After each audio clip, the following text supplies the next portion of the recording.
Hi, kids. I'm sorry it's been so long. We've been packing up and getting a shit ton of stuff ready, and it's just been crazy. And I'm a little windblown today because we have all of the doors open in the house because we're, starting to do all of the cleaning so that we can turn in the keys and not have any issues. But anyways, so I know you guys have been waiting very impatiently for my analysis of some of the Ken Kratz emails that have just been released on the website. And again, link below, you know me. But I'm not going to go through every single email. I wish I could. I wish I had the fortitude, but I don't. I don't have the fortitude to go through all of Kratz's emails. But Jesus Christ, you go through these emails and you start to really put together a picture of the kind of person, I refuse to call him a man, the kind of person that Ken Kratz is. And it's not good. It's not good at all. So I wanted to start with this one. This is from November 13th of 2009. And just the title of this email is ridiculous. It's fucking passive aggressive as shit. It is, how can we thank Ken for his service to DOJ and crime victims? You fucking narcissistic prick. Oh my God. So he starts out with this email. This email was sent to about 4 different guys, 4 different officials, and he's basically extolling his virtues, which is really fucking pathetic. The funny thing is, he sent the same fucking email to one other person. What, you couldn't take the time to extol all your virtues and blow yourself on email again, Kratz? Really?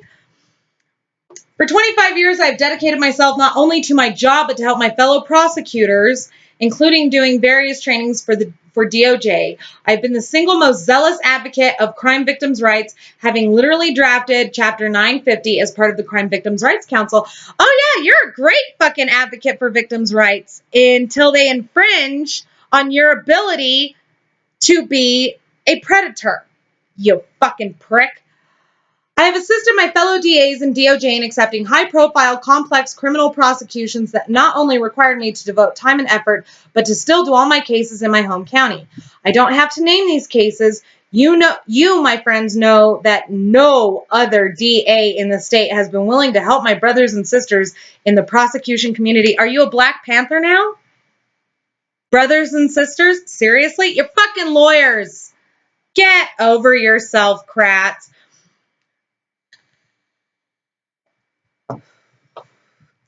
So if an embarrassing or potentially uncomfortable situation came to the attention of those very people I've worked so hard to help over 25 years, which involved me, how would I be treated by my colleagues? Well, personally, if you were my colleague and you pulled this kind of shit, I'd turn my back on you.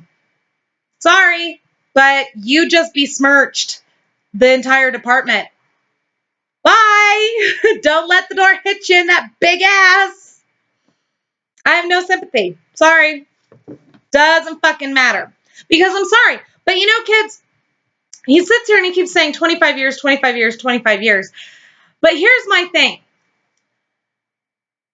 If you've been practicing law for 25 years, you know good and fucking well what is and is not acceptable in anything. You know that texting a victim, a domestic violence victim, when you're the prosecutor on that fucking case is unacceptable. It's unethical, and it goes against regulations and protocol. You know it. So quit fucking spouting your 25 years craps, because all you're doing is making yourself look like more of a jackass, as if that was even possible. I'm embarrassed to disclose to my friends that several weeks ago, get this shit, I met a young domestic abuse victim who engaged, as in she engaged, in some mild flirtation. Again, he's blaming everybody but himself. Whether she flirted with him or not is immaterial. The fact is that he started the texts, he started the sexual talk, and he is at fault because he should have known better, because he is bound by lawyer protocol. It's that fucking simple. Let's see. No vulgarity was used and no sexual behavior was suggested. I call bullshit. Sorry, Kratz. But you have to be good enough for me to risk it all? That doesn't have any sexual connotations to you? Fuck you, Kratz. This woman decided to report these text messages to the Cowacana PD, who performed a criminal investigation. No criminal behavior occurred, not even close. Do you know the definition of sexual harassment, Kratz? Are you aware that it's against the law? Are you aware that 30 texts over the course of less than a week is considered stalking, which is illegal? Dumbass, are you aware of this? I mean, you have been a lawyer for 25 years. You should, dickhead. I was astounded to then hear Roy and Kevin suggest that my texting this woman now called into question my ability to serve as chairman of the Crime Victims' Rights Board and suggested my resignation was warranted. Duh! You just infringed on a crime victim's rights and you're surprised? Are you fucking serious? No crime, no Chapter 950 victim violation, and no identifiable SCR violation, but due to the embarrassment this would cause, presumably to the WDAA and DOJ, if this ever became public, the best course was for me to be removed from the board. Sexual harassment is a crime, you fucking dolt. Oh my God. Oh, yes. This is one of my favorites. Well, you say that can't be. Why would can you believe this kind of fucking language in an official email? Why would the very department that you have supported for 25 years throw you under the bus? It gets better. Mr. Potter then starts getting upset with my tone in my responses, probably because you're a preening jackass, and finally comes right out and threatens that how we proceed with what we perceive to be ethical violations depends on how you intend to proceed. Did I just read that right? If I do not resign, DOJ will file an OLR complaint, but that requires an identifiable OLR type violation. Well, number one, it was probably because you're a disgrace. And number two, I'm sorry, summer heat. And number two, this is an OLR violation, jackass. You were fucking texting a victim of domestic violence with the bruises still on her face and suggesting a sexual relationship as the prosecutor on the case against her abuser. How do you not see that this is a violation? This is a direct OLR violation. You fucking jackass. You pompous windbag. Jesus Christ. Oh, my personal favorite, though. You will see that DOJ is willing to have me provide no more assistance to the Avery Dassey cases due to their department's embarrassment of working with me due to my treatment of victims. And you're surprised? They are willing to have me provide no more trainings to prosecutors or cops on their behalf. That was probably the right move.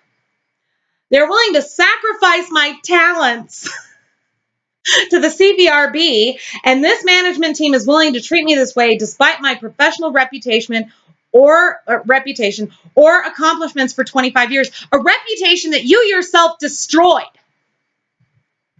by behaving like this. And here's what you're not getting, Kratz, and here's what very few people are understanding. This incident was not an isolated incident.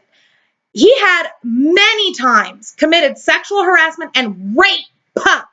At least one documented case of rape that was not dismissed because there was no evidence of such. It was dismissed because the prosecution felt that the victim would not, her character would be questionable on the stand. So that's why they didn't prosecute, but they found nothing but evidence to support that he raped this woman. Okay? This is not an isolated incident. And here's what people need to understand. If Ken Kratz did this, and he did that, and he did those other two, and a couple more, what the fuck else has he done? That's what I'm saying, kids, because it's not if there are more instances, it's what other instances has he already committed. You see what I'm saying? Okay, so going through these emails, and I'm not going to go through each and every one on this video. We're already getting close to the 10-minute mark. In fact, 10-minute mark. But here's what I find interesting. I found a email in one of the, to Judge Willis from Kratz, where he's having an issue with Stephen Avery's defense attorney stepping down. At his public defender had to step down when he got that $400,000 settlement from the court. He had to step down because he no longer qualified monetarily for a public defender. Kratz had a problem with that. And I started thinking, why would Kratzy boy have a problem with Stephen Avery? What the fuck does he care? Who defends Stephen Avery? And then I found this. And I'll, again, leave the link down below. You're going to have to scroll through because there's no page numbers on here. They had a meeting with Len Kaczynski at 11 a.m. on November 20th of 2009. I want to see the emails from during the trial. That's all I'm saying. Then here's his self-report to the OLR. So full of fucking pomposity. It's not even funny, kids. We've got, I have never been the subject of attorney discipline by the OLR. Ha! As prosecutor in the case, I suspected that personal contact with a crime victim while the case was pending could be problematic. You suspected? You suspected. You knew good and goddamn well that it was not an option. It was not no bueno. What's wrong with you, Kratz? I mean, yeah, go through this whole thing, this whole OLR self-report where he tries to extol his virtues because he self-reported to the OLR. In reality, the reason why he self-reported to the OLR is because the DOJ told him either self-report or we're reporting you. So he didn't self-report out of any feeling to do any need to do the right thing. He self-reported because he didn't have a fucking choice.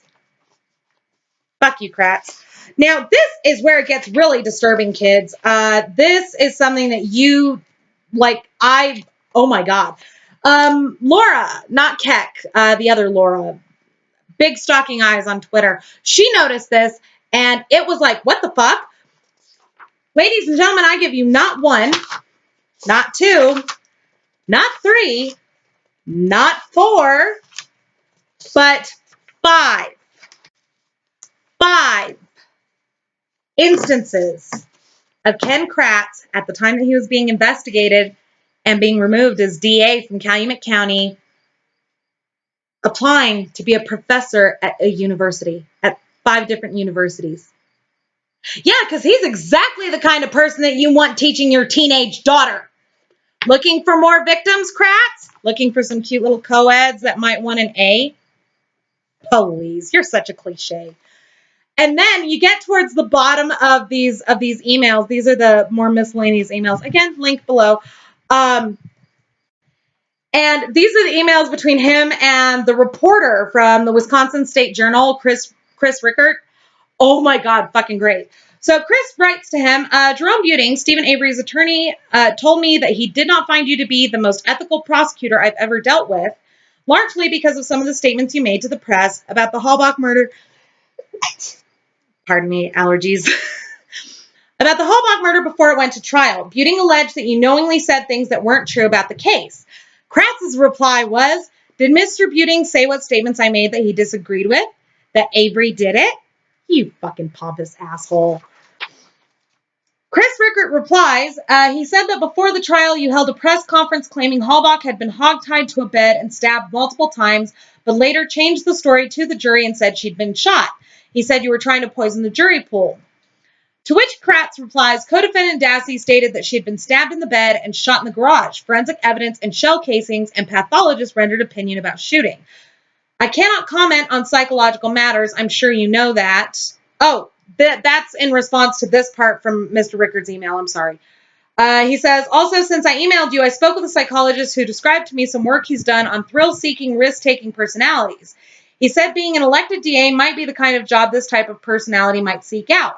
The downside is that sometimes these people cross an ethical line in their thrill-seeking, risk-taking behavior. Does that sound like your case? To which Kratz replies, I cannot comment on psychological matters. I'm sure you know that. I didn't know might be the kind of job was news. Can't comment on psychological matters, but you claim that you're in therapy during this time frame, Kratz? Really? You fucking pompous asshole. So anywho, kids, yeah, this whole thing, like I said, I'll leave a link down below to the emails that directly have all of these in there. Check it out. It is some sensational reading there, kids. It is some shit that'll just, what the fuck?